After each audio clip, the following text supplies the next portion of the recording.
Magandang gabi katambay! At welcome sa Creepy Tambayan. Ang paborito mong tagpuan tuwing tahimik ang kapaligiran, madilim ang mga sulok, at tila may mga matang nakamasid sa dilim. Dito, hindi lang basta kwento ang maririnig mo, mga kwentong kababalaghan, hiwaga, at kilabot ang hatid namin sa bawat gabi.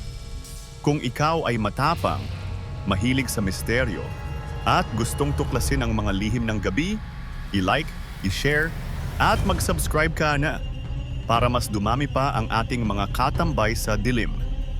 Sa mga suki naming laging bumabalik, maraming salamat. Sa mga bago pa lang, maligayang pagdating, isara ang pinto, patayin ang ilaw. Dahil magsisimula na ang kwentong hindi mo malilimutan. Siyempre bago tayo magsimula, shoutout muna kay Madam Carme, isa sa pinaka-solid listener natin yan. Salamat nga pala sa horror story sender nating ngayong gabi si Ate Kobe. Ang kwentong pinamagatang, Ang Bata sa Apartment O. True story, based on real events. Noong ako'y 5 taong gulang pa lang may isang pangyayaring hinding-hindi ko makakalimutan. Tanghaling tapat iyon. Maaraw. Karaniwang araw lang dapat. Nasa kwarto kami ng kapatid ko sa ikalawang palapag ng bahay. Habang naglalaro kami, bigla akong napatingin sa may pinto at doon ko siya nakita. Isang batang lalaki, sumisilip mula sa labas ng kwarto. Tahimik, walang kibo, nakangiti. Parang nanonood lang sa amin. Ang sumilip mula sa labas. Nagtaka ako dahil kami lang naman ng kapatid ko ang mga bata sa bahay. Wala kaming ibang kalaro. Wala rin kaming bisita. At higit sa lahat, walang ibang bata ang nakatira sa bahay namin. Makalipas ang 28 taon, ang dati naming bahay, ngayon ay apartment na. Pinataasan ito ng mga magulang ko, ginawang para maka-accommodate ng mas maraming tenants. Iba't ibang tao ang umuupa ngayon sa bawat palapag. Pero isang gabi, kamakailan lang, may nangyari ulit, mas nakakatakot pa. Isang tenant mula sa ikatlong palapag ang lumapit at may ikinuwento. Sabi niya, kagabi raw, habang nagsasampay siya ng damit sa roof deck, napatingin siya sa bintana ng kwarto sa ika-4 na palapag doon sa kwarto namin. May napansin siyang gumalaw sa may bintana. May sumilip daw na bata. Hinawi raw nito ang blinds.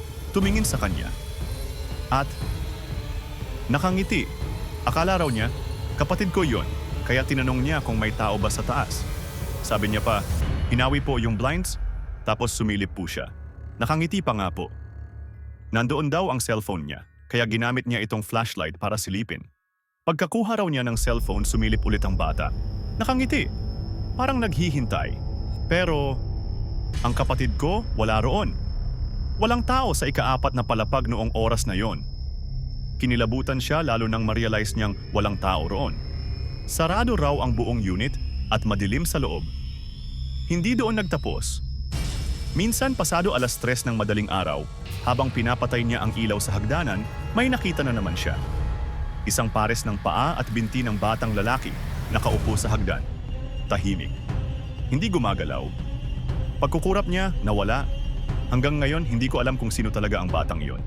Pero isa lang ang malinaw, hindi ako ang unang nakakita sa kanya. At mukhang hindi rin ako ang huli. Ang tanong, sino siya? At bakit hanggang ngayon, andyan pa rin siya? At dyan nagtatapos ang ating kwento ngayong gabi, katambay.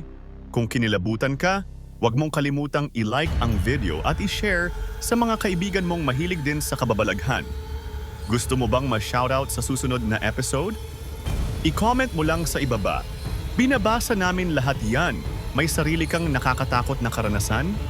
Ipadala na sa amin sa tambayancreepy@gmail.com. Baka ikaw na ang susunod na tampok na kwento dito sa Creepy Tambayan.